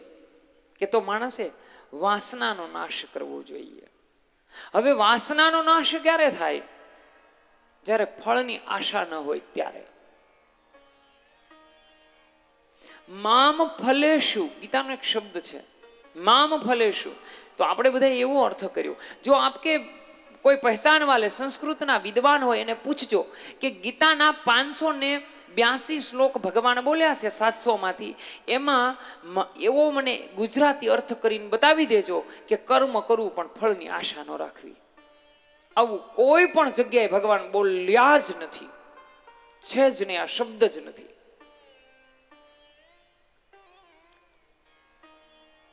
મામ ફલેશુનો અર્થ એવો થાય છે કે કર્મ કરવો પણ ફળની આશાને અધિકાર જમાવવો નહીં. આશા તો હર એક વ્યક્તિને હોય છે, યાદ રાખજો.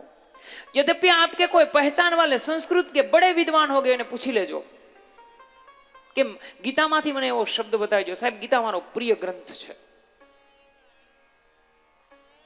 એમના એક એક શ્લોક ઉપર મેં તમારા બધાની કૃપાથી બહુ બધું મેં એમના ઉપર લેખન કર્યું છે.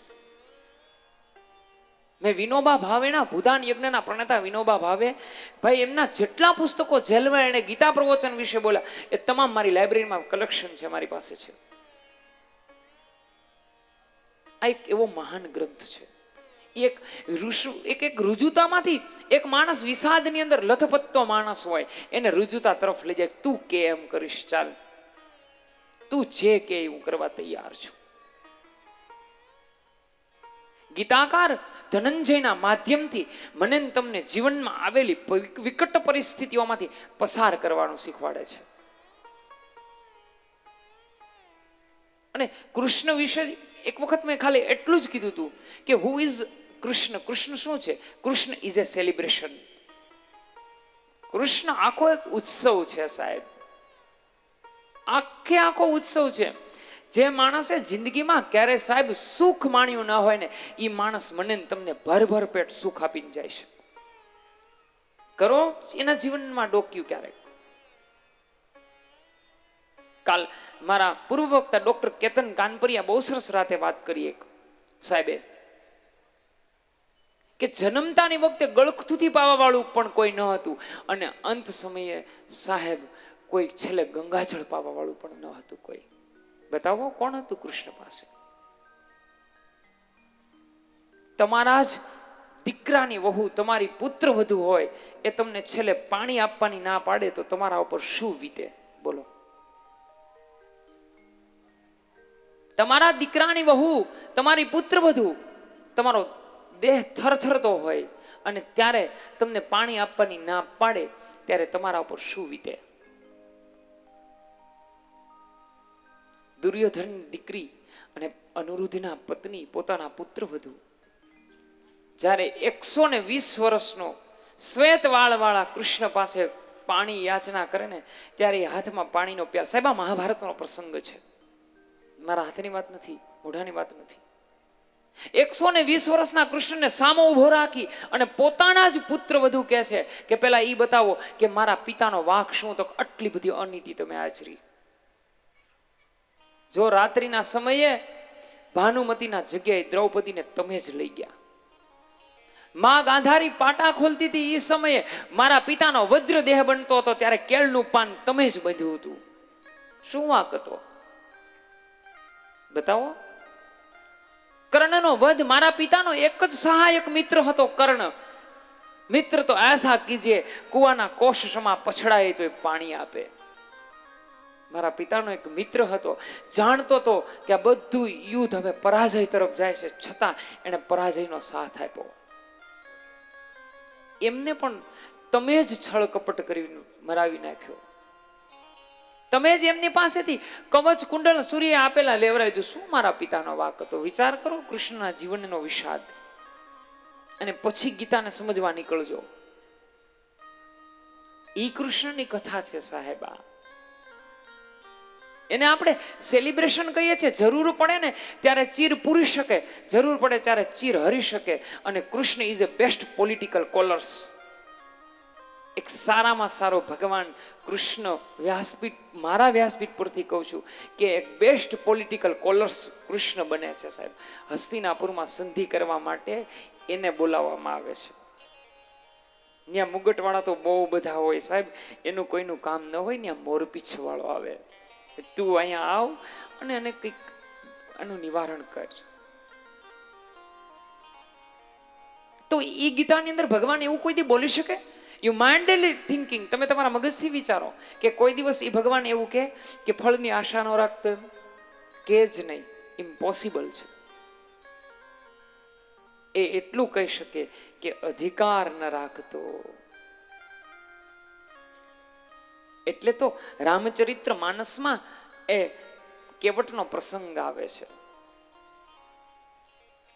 કેવટને રામચરિત્ર માનસમાં 3 વસ્તુ છે, બહુ સરસ છે. રામચરિત્ર માનસનો તુલસીની કલમ એ જબરજસ્ત છે સાહેબ. રામચરિત્ર માનસમાં તુલસીની કલમમાં ઇંગ્લિશ ભાષા પણ લખેલી છે. મેં આની પહેલાની આપની કથામાં મેં વાત કરી હતી. જો 2 ભાષા, એક શુદ્ધ કાઠિયાવાડી ભાષા છે રામચરિત્ર માનસમાં, શુદ્ધ કાઠિયાવાડી ભાષા, અને ઇંગ્લિશ ભાષા હોતન છે. જો તમારા ઘરે રામચરિત્ર માનસ હોય તો વાંચજો. કિસકિંધા કાંડની પહેલી જ ચોપાઈ, દોનો ભાઈ આવે ઋષિ મુખ પર્વત નિઅર આવા. જેમના ઘરે રામચરિત્ર માનસ હોય, અથવા તો તમારી પાસે અત્યારે હાલમાં સ્થળ ઉપર જ બેઠા છો, કિસકિંધા કાંડ ખોલજો હેન્ડસેટ ઉપર અને લખો કિસકિંધા કાંડની પહેલી ચોપાઈ, આવશે દોનો ભાઈ આવે ઋષિ મુખ પર્વત નિઅર આવા. NEAR, નિયર એટલે નજીક થાય છે. એક શુદ્ધ કાઠિયાવાડી ભાષા છે. ફૂલમાલા મેલી સુગ્રીવ ડોક. આપણે કાઠિયાવાડી ભાષામાં શું કહીએ? મેલી દે. છોડી દે નહીં, છોડી દે તો બારનો શબ્દ છે, શહેરનો શબ્દ છે, આપણો દેશી ભાષાનો શબ્દ છે. મેલી દે. આ રામચરિત્ર માનસમાં આવે છે. ફૂલમાલા મેલી સુગ્રીવ ડોક. તો એમાં કેવટનો પ્રસંગ મૂકવામાં આવે છે. જો, અને કેવટ ભગવાનને રામચરિત્ર માનસની કેટલી ગહ્ય વાત છે. રામચરિત્ર માનસમાં 3 વ્યક્તિ એવા છે જેને ભગવાન પાસે કાંઈ માંગ્યું નથી, છતાં માંગ્યું. હું તમને સાબિત કરીને બતાવું. ક્યાંય પણ રામચરિત્ર માનસમાં તમને જોવા ન મળે કે હનુમાનજીએ ભગવાન પાસે કાંઈ માંગ્યું. કશું માંગ્યું નથી ઈશ્વર પાસે, અને છતાં છેલ્લે ભગવાન પાસે એટલું માંગ્યું, પ્રભુ મારી માં અંજનીને દર્શન દેતા જજો. એકવાર ભરત માંગે. ક્યાંય ભરત માંગી ન શકે સાહેબ રામચરિત્ર માનસમાં, પણ ભગવાન ગંગાજી પાસે માગે કે જન્મ જન્મ રામ ચરણ પદ દેહો. મને જન્મ જન્મ રામના ચરણ દે છે. એક વ્યક્તિ કેવટ, જેને ભગવાન પાસે કાંઈ નથી માંગ્યું રામચરિત્ર માનસમાં, છતાં માંગ્યું કે પ્રભુ જ્યારે ફરીને આવો ને ત્યારે મને યાદ કરજો ને મારા નાથ. ખાલી તું મને યાદ કરજે, મને સ્મરણ કરજે. તો આપણે કોઈ દી એવું કહી શકીએ ખરા? તમે તમારા મનથી વિચાર કરો કે કેવટને ફળની આશા નહોતી. આશા હતી. તમે અહીંયા બધા બિઝનેસમેનો હશો, કોઈ ખેડૂતો હશે, કોઈ ધંધાર્થી હશે, કોઈ અહીંયા જોબ વર્ક કરતા હશે, કોઈ બેનું નોકરી ધંધા કામકાજ કરતા હશે, વર્ક કરતા હશે. તો તમે જ્યારે તમારા જોબ ઉપર કે તમારા કામ ઉપર જાઓ છો ત્યારે ફળની આશા વગર જાઓ છો. સવારના પોરમાં વેપારી દુકાન ખોલીને ઘંટડી વગાડીને ભગવાન પાસે કેટલું કેટલું માગે. ફળની આશા ન હોય તો શક્ય બને આ બધું? હા, પણ ફળની આશા નહીં, એના ઉપર અધિકાર નથી રાખવો. એટલે તો કેવટ ભગવાનના ચરણ ધોવે છે કે પ્રભુ આશા છે તો આવને, એવી આશા તો છે જ મને, પણ અધિકાર ન જમાવી શકું કે તું આવજે જ. એટલે ભગવાનને પોતાને લોટ બાંધવાના કાથરોટમાં છે ને એ ભગવાનના પગ ધોવે છે, પછી બેસાડવું. मेरी छोटी सी है नाव तेरे जादू भर पाव तुम्हें डर लागे राम, कैसे ले जाऊं तो है पाँव में, कैसे ले जाऊं तो है पाँव में.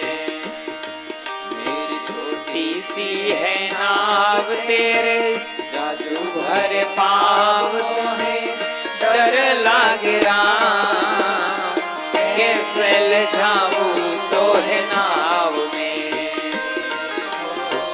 कैसे ले जाऊं तो है नाव में.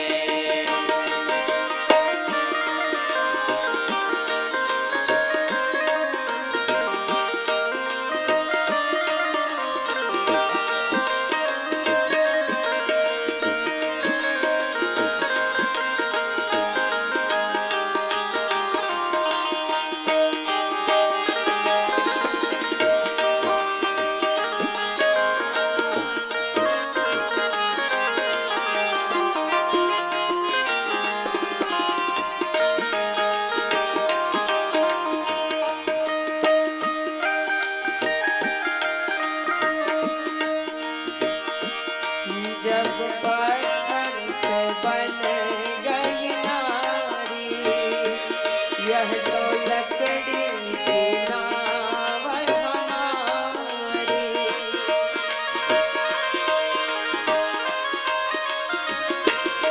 जब पत्थर से बन गई नारी, यह तो लकड़ी की नाव हमारी. रोजगार पालो सारा परिवार, सुनो सुनो रे दातार, कैसे ले जाऊं तो है पाव में, कैसे ले जाऊं तो है नाव में. मेरी जानी सी है नाव तेरे जादू भर पाव तुम्हें डर लागे राम, कैसे ले जाऊं तो है नाव में, ओ कैसे ले जाऊं तो है नाव में. પ્રભુ પધારા છે ક્યાં? કેવટના સમીપ પધારા છે. મહાપુરુષ છે સાહેબ. આ પધારવાની વાત આવે એટલે જ્યારે બધી કૃપા થાય ને ત્યારે જ આવે સાહેબ. આજે આપણી મધ્યે વલ્લભકુળ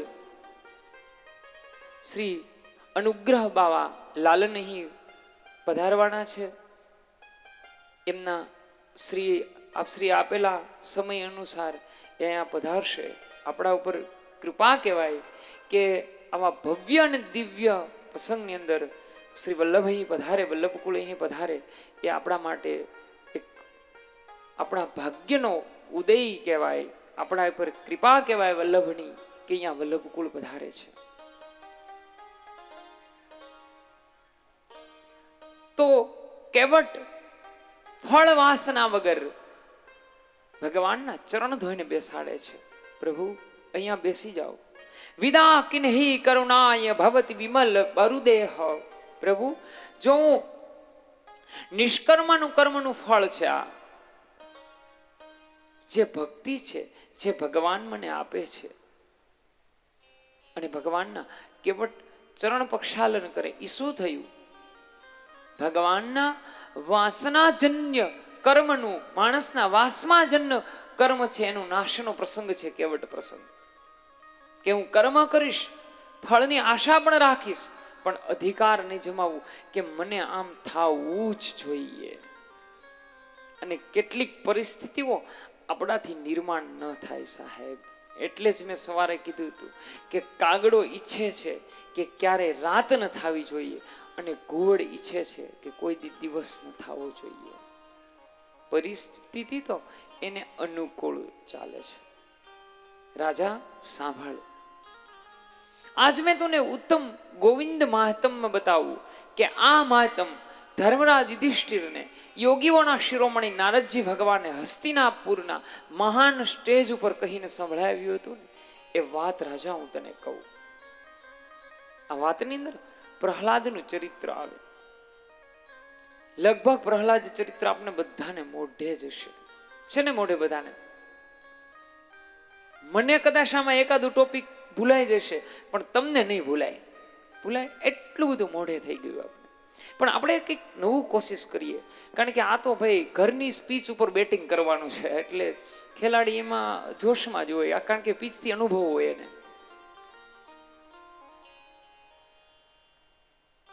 એટલે આપણે કંઈક થોડુંક મારા રીતે જે મેં વિચાર્યું છે ને એવું કંઈક કરીએ આપણે પ્રહલાદનું. પણ પછી પાછું મનમાં વિચારતા નહીં કે ભાઈ એ તો આ ભૂલી ગયા, દોરડાથી બાંધતા ભૂલી ગયા. હું કાંઈ ભૂલી ગયો નથી, મને ભગવાનની કૃપા છે. ચોપડીમાં નથી ને એટલું મારું ખોપડીમાં છે. મને મારી બાએ નાનપણમાં ખૂબ બદામ ખવડાવી છે એટલે. પણ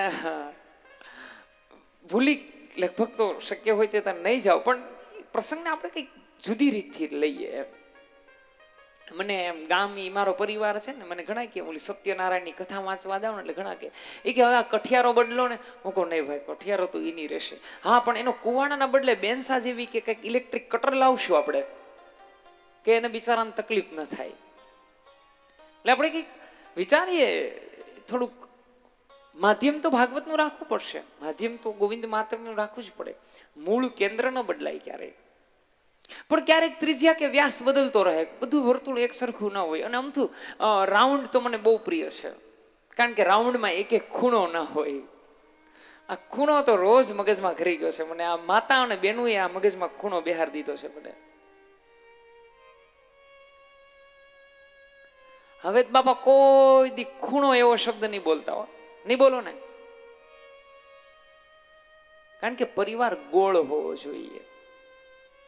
પરિવારમાં કે ખૂણો હોય જ નહીં. ઇસીલિए તો હે ભરતભાઈ, રાવણ મને બહુ પ્રિય છે. હા, ક્યારેક ત્રિજ્યા વધઘટ થાય ભાઈ, એ તો કેન્દ્ર આગા પાછું થાય તો ક્યારેક વ્યાસનો વધારો ઘટાડો થઈ શકે, તો એ નો ડાઉટ, એ તો બધું પાછું સોલ્વ થઈ જાય. પાછું પરિકર વ્યવસ્થિત રાખો એટલે પેન્સિલે ભેગું થઈ જાય છે. અને આપણે કઈ વર્તુળ ભેગું કરવાનું નથી, કરવાળો બીજો કોઈ ઓર છે સાહેબ. તો ગોવિંદ મહાત્મ્યની શરૂઆત કરીએ. એમાં ભક્ત પ્રહલાદ ચરિત્ર આવે. હવે આ ચરિત્રમાં ધ્યાન દેજો, કેટલા પાત્રો છે ભાગવતમાં. એક તો હિરણાક્ષ અને હિરણ્યકશ્યપુ, એક કયાધુ મહારાણી, એક ભક્ત પ્રહલાદજી, એક શંડામર્ક. ગુરુ શુક્રાચાર્યના બંને પુત્રો હોય, શંડ અને અમર્ક, આ બંનેના પુત્રો. આટલી વસ્તુ આવે છે. હવે શું શું આવે એ પેલા તમને કહી દઉં, એટલે તમને એમ ન થાય ભૂલી ગયા કેતા. એમ કંઈક નવું ચાલુ કરીએ આપણે. આજથી કરવું છે ને, ઘરની પીચ છે એટલા બધું કરાય. પ્રહલાદના પ્રાગટ્ય પહેલા કયાધુ મહારાણીનું હરણ થાય. હિરણ્યકશ્યપુ એમના ભાઈના વધનો બદલો લેવા માટે થઈ અને પ્રતિજ્ઞા લે. ભગવાન બ્રહ્માની તપશ્ચર્યા કરે. બ્રહ્મા પાસેથી અજર અમર વરદાન માંગે. રાજમહેલમાં આવે. એની આપણા ઇતિહાસવિદોની મોઢેથી સાંભળેલી વાત કે એમનું શહેર, જે હાલનું પંજાબ કહેવાય, મુલતાન નામની શહેરમાં એમની રાજધાની. ત્યાં આવે. વિશ્વકર્મા એટલે દેવોના શિલ્પી હોય, એમને સુંદર ભવન બનાવવાની આજ્ઞા આપે. પ્રહલાદ મોટા થાય થોડા થોડા. પ્રહલાદને પાસે બોલાવે, બોલો શું ભણવું છે? પ્રહલાદ કંઈ પણ કે પ્રભુ મારે હરિને ભજવા છે, ઈ ભણવું છે. રાજનીતિ, દંડનીતિ, શાસ્ત્રનીતિ આ બધું કંઈ ભણવું નથી. સ્કૂલે, શાળાએ મૂકવામાં આવે, ત્યાંથી પાછા આવે, ખાઈમાં નાખવામાં આવે, દોરીથી બાંધવામાં આવે, સર્પદંશ દેવામાં આવે છે. આટલા જ આવે ને મુદ્દા, ભૂલાતા હોય તો કહેજો કાંઈ મને. સર્પદંશ દેવડાવવામાં આવે. કુલિયાપડી નામનો હાથી હોય ને લાવવામાં આવે, એમના શરીર ઉપર એને ઊભો રાખવામાં આવે. કયાધુ મહારાણીને કહેવામાં આવે કે તું વિષ પાઈ દે, તું ઝેર પાઈ દે. કેટલી કેટલીઓ યાતના એમને આપવામાં આવે. ઊંડી ખાઈની અંદર નાખવામાં આવે. આટલાથી ન માને એટલે ગુરુ ગ્રહે મૂકવામાં આવે, ત્યાં દૈત્ય બાળકોની સાથે રાખવામાં આવે તો ઓપોઝિટિવ થઈ જાય. ગુરુ બાળકો છે, દૈત્ય બાળકો છે, એમને એ બધું શીખવાડવા લાગે. આવું બધું પછી અંતે પ્રહલાદને ફરીને પાછા રાજ્યસભાની અંદર લઈ આવવામાં આવે છે અને રાજ્યસભાની અંદર લઈ આવવામાં આવે અને કહેવામાં આવે બોલ હવે તારે વિષ્ણુને છોડવો છે. ના પાડે એટલામાં એમના બેન હોલિકા આવે, એ ચુંદડી ઓઢે, એનાથી પણ પ્રહલાદનું મૃત્યુ ન થાય એટલે ગામના ભાગોળે બધાને ભેગા કરવામાં આવે, 36 પહોર સ્તંભ ધગાવવામાં આવે અને પ્રહલાદને સામો ઊભા રાખવામાં આવે. ભગવાન એમાં કીડીની હાર કરે. લગભગ એકે મુદ્દો ભૂલાણો નથી. ટોપિક ન જ ભૂલાય ને. તમે વર્ષમાં 1 વખત કરો છો, હું વર્ષમાં 20 વખત આ કરું છું એટલે મને મગજમાં જ હોય. હવે આપણે એનો આધ્યાત્મિક સરસ મેં જે વિચાર્યું છે એવી રીતે હું તમારી મોઢ રજૂ કરું છું. રાજા પેલા સંવાદ કે છે કે રાજા સાંભળ, ભગવાનને કોઈ ભાવથી ભજે, કોઈ કામથી ભજે, કોઈ ભક્તિથી ભજે, કોઈ સાધનાથી કે કોઈ ક્રોધથી ભજે. કેટલી સરસ વાત કરી. ભગવાનને કોઈ ક્રોધથી ભજી લે, શું કામ? કોઈ વેરથી